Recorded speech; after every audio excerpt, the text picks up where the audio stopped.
love a V8. I mean, you cannot beat that sound. But when Ram brought back that 1500, it was like, no more V8. And then it was like, psych, we're gonna bring it back anyway. I know, flip-flop, flip-flop, flip-flop. But the question remains, is the V8 just like a lifestyle accessory, or does it actually bring some value to the truck? We're Edmunds, and we test hundreds of cars each year on the road and at our private track, so you get the most trusted reviews. If you want to know which car, truck, or SUV is the best, then stick with us. All right, let's get the numbers out of the way. Now, this truck right here has got the back from the dead 5.7 liter V8. That truck over there, well, that has got the high output inline turbocharged 6-cylinder engine. And you can also get a 1500 with a standard output 6-cylinder engine. And y'all, on paper, I mean, the V8 is not looking very good, but numbers do not tell the whole story. Now, we really know this 6-cylinder engine, and that's because we bought this truck with our own hard-earned dollars. It is part of our 1-year road test fleet, and that's where we drive these cars and trucks just the way you would and tell you what happens. And some of the comments that we've gotten on this engine from Edmunds employees are like, holy cow, and this thing rips. And I gotta say, like, I agree with them. You put your foot down in this thing and it scoots. Plus, it's really, really smooth, all of this acceleration, and the transmission just works really well with this. There's no like herky-jerky back and forth. I love driving this truck. I don't hear a lot of noise or vibration or harshness that's coming through into the cabin. All in all, it's just a really great driving experience. And listen, that's not just for me, that's also from our testing folks, because they clocked this thing from 0 to 60 at 4.7 seconds. That is quicker than the 6-cylinder Raptor. I know, right? It's crazy. In fact, even the standard output 6-cylinder in this vehicle is only a half a second slower to 60. All in all, this powertrain is the real deal. And if you're looking for that real deal on a used car, we've got all kinds of tools over on Edmunds.com. I will drop a link in the description, so check it out. Okay, I mean, yes, this definitely sounds better. This V8 sounds so good. I just wish that it actually were better. I mean, if you drive this in a vacuum and you don't put it up against a 6-cylinder, you'd be like, yeah, this thing's great. But it just can't compare. It's not as smooth in the acceleration. The transmission just feels a little like, well, where am I going? What am I doing? And it just never feels like it's really in the right power band. And we found that in our testing too. 0 to 60 in this, 6.9 seconds. You guys, that is 2.2 seconds slower than the high output 6-cylinder. That is an absolute eternity. And I want to talk about fuel economy as well. So we had a 2019 version of this same truck with this same 5.7 liter engine, and that's rated for 17 miles per gallon, but over 34,000 miles of driving, we got about 15 miles per gallon. Now in our 6-cylinder, we've driven that for 12,000 miles and we're getting 15.7 miles per gallon. Now, I mean, that's just a mile per gallon different, right? It's not that big of a difference, but if you're commuting a lot, it might make a huge difference to your pocketbook. So our testing numbers really do tell the whole story here, right? I got more power and more torque in that 6-cylinder, and that means that the old butt dyno is sensing the right thing. The 6-cylinder is more fun to drive. Now, remember when I said that the V8 lost in the numbers games? Well, that's not entirely true when it comes to towing. In fact, the V8 has got a little bit of an advantage over our high output 6-cylinder here, and it just about matches the standard output 6-cylinder.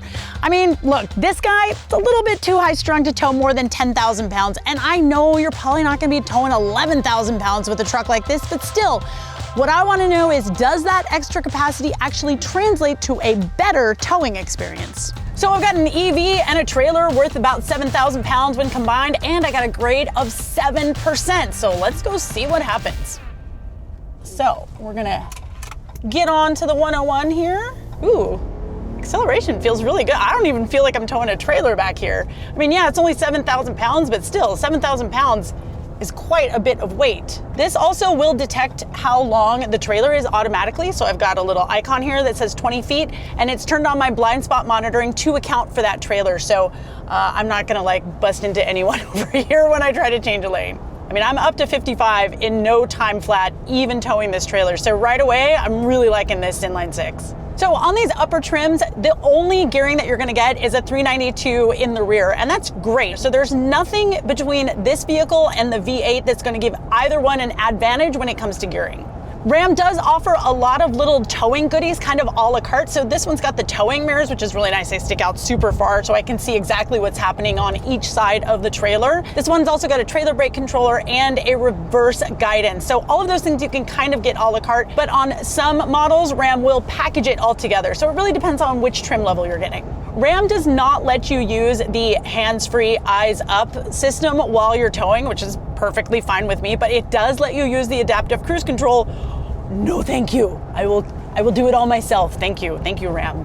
All right, so we've started up the steepest part of the hill here. I'm trucking along at like 58, 57 miles per hour. Oh, just gave me a shift to 3,000 RPM at 54 miles per hour, but I'm gonna give it a little bit of gas and see what happens. And nothing happening in the transmission there, just those turbochargers kicking in and giving me a little bit more power. I mean, I'm 60 miles per hour, then a downshift down to 56, back down to about 3,000 RPM. I mean, this feels great.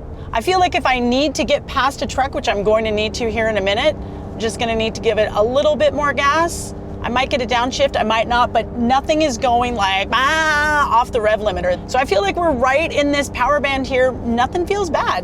Like, I dig it. I'm gonna pass this truck because I can. All right, we're at the top. I mean, I did get a little bit of shifting back and forth there, but honestly, like, I'm not mad about it. It shifted really smoothly, and I was able to maintain a nice, steady, safe speed. I even got to pass somebody. All right, so we are headed back the way we came, which means now I'm going down that 7% grade. And one thing I don't have in this truck is I don't have any way to manually shift it. There is a gear limit, so I can set that to limit to, 6th gear or 7th gear or whatever I want, but I'm just gonna let it do its own thing. Right now I'm at 55, about 3,000 RPM. I am increasing of speed. Wouldn't really mind a downshift here. Just want to engine brake just a tiny little bit. All right, so let's see what happens when I do the limiter. So limited to 4th gear there. Now I get a downshift to about 4,500 RPM. Rolling at 62. I'm gonna hit my brakes just a little bit to get that speed down. I wish I had some paddle shifters. Might be a little bit easier to control that gearbox, but it's doing okay. All right, and we're down. I didn't burn up my brakes. Perfect. I'm not super surprised at this. I mean, I got plenty of horsepower, plenty of torque, but it's really the power delivery in this turbo that's great for towing. Now, let's say your ride is getting a little tired and you're ready to trade on up. Well, Edmunds can get you an instant offer on your old truck. We've got a link down below.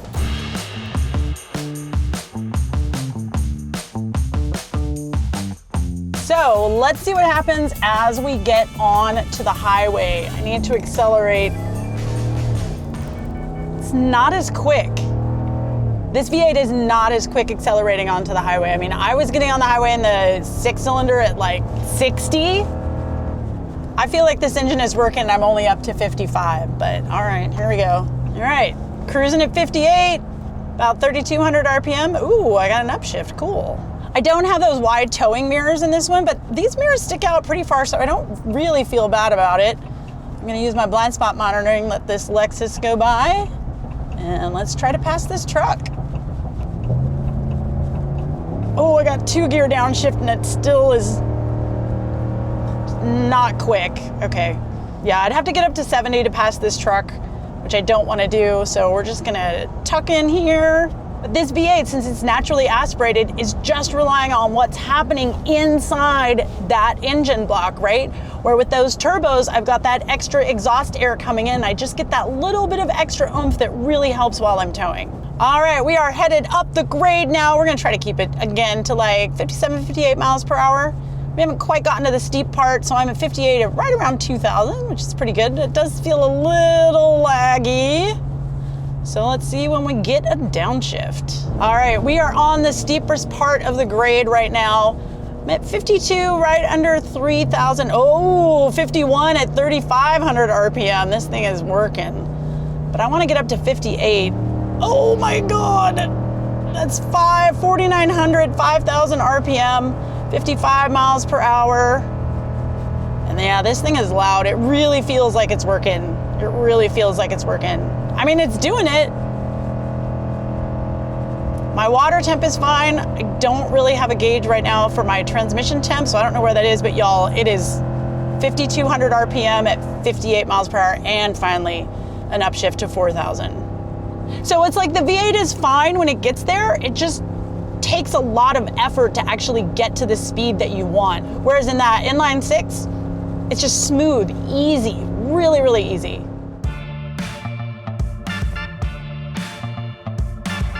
All right, let's turn this baby around and go back down the hill. Now again, no paddle shifters or anything here, just this gear limiter in the V8. So I'm just gonna keep it, let it do its own thing as I try to keep the speed at around 58 miles per hour. Oh, and it did it on its own. What? So I'm at 4,000 RPM, doing about 58, 59. I feel pretty good. I'm not touching the brakes at all. All right. I like this better going downhill. I like it better. Yeah, I'm not on the brakes at all. I feel good. Having not touched the gear limiter. Wow. Wow, V8. Interesting. All right, this thing is perfect all the way down. No physical brakes, just some engine braking, keeping it nice and slow. And there we go. Perfect. Listen, if you're gonna have to tow like once a week or so, I'd definitely go with that high output motor because it just doesn't struggle as much. Now the V8 will certainly get you there. You do have that V8 growl, but it's almost too much of a growl because it really comes into the cabin and all I can think is like, this motor is struggling. From the outside, the only thing that is different here between the two trucks is that badge. And on this limited trim, well, the V8 is a no-cost option. Since the upper trims come with that high output motor, that means that you get more towing capacity for free, and that's pretty cool. In the lower trim levels, depending on which trim you pick, the V8 can cost anywhere from, get this, $1,200 to almost $3,000. What is going on? Which means that you get less power, less towing, and less gas mileage for more money? Now there is a lot that we like about the Ram. The Ram has a lot of thoughtful little touches that make it feel more luxurious and more comfortable. One of my personal favorites is the zoned cooled seats, so you can just chill your back or your butt. You don't have to do both at the same time. That interior, beautiful and functional. You get that sort of burgundy quilted leather. There's a nice textile detail. There's so much space in the center console, and all the controls, the touch points, it all feels really good. So I took our Ram on a road trip from LA to San Francisco and back. It's a couple hundred miles in total, and I was really surprised at how well it rode. This one has air suspension, so it rides more like a luxury SUV than a conventional truck. So it's pretty great. And there's some stuff that we don't. Way too many controls go through the touchscreen, and the touchscreen is not good. Like, say you want to turn on your heated seat, it's got to be through the touchscreen, and it's slow, it's unresponsive. I pray that Ram fixes this in the future and gives that screen a more powerful processor. I drove our Ram from LA to Orange County all on the freeway, which is a perfect situation to test out the truck's hands-free driving system. Unfortunately, due to its very oversensitive driver attention monitoring system, I actually couldn't use it. Why? Because I was wearing sunglasses. Not mirrored ones, mind you. You can very much see my eyes through them, but the truck thought I was never actually looking at the road, so every time I activated the system, it just chimed at me and deactivated and reactivated and deactivated. In fact, it did that 40 times in about 30 minutes. And last but not least, both the towing and payload capacity are lower than other full-size trucks. And the V8 doesn't really move the needle at all on that last con. So basically, we can't give it any more points in our Edmunds rating. And that's kind of a bummer because the Ram is pretty much tied with that big old 800-pound gorilla that's in the room, the Ford F-150. But even without the V8, there's a lot that we like more about the Ram than we do about the F-150. However, for just normal everyday use, these trucks are pretty much neck and neck, and that's because the F-150 is so flexible. And part of that is due to Ford's engine options. I mean, they've got a really good V6, they've got a hybrid, they've got a V8, they've got a super strong V8 in that Raptor R. So really, this Hemi V8 just doesn't offer anything that's gonna take down that blue oval just a peg. Hey, if you enjoyed watching this video as much as we enjoyed making it, do me a big favor and hit that like and subscribe button. It really does go a long way. So after all of our testing and rating, we think that the high output engine is the best one to get. It's smooth, it's powerful, and we've put 12,000 miles on ours and we haven't had a single problem. Now, that might all change, so be sure to stay tuned. We'll let you know if anything goes wrong. Now, as for me, sometimes I'm a bit of a contrarian, but here I agree with the rest of my Edmunds colleagues. It's high output or nothing for me. Yep, doesn't sound as good, don't care, more power. Thanks so much for watching. I'm Emme Hall here from the windy beach, and we'll see you next time.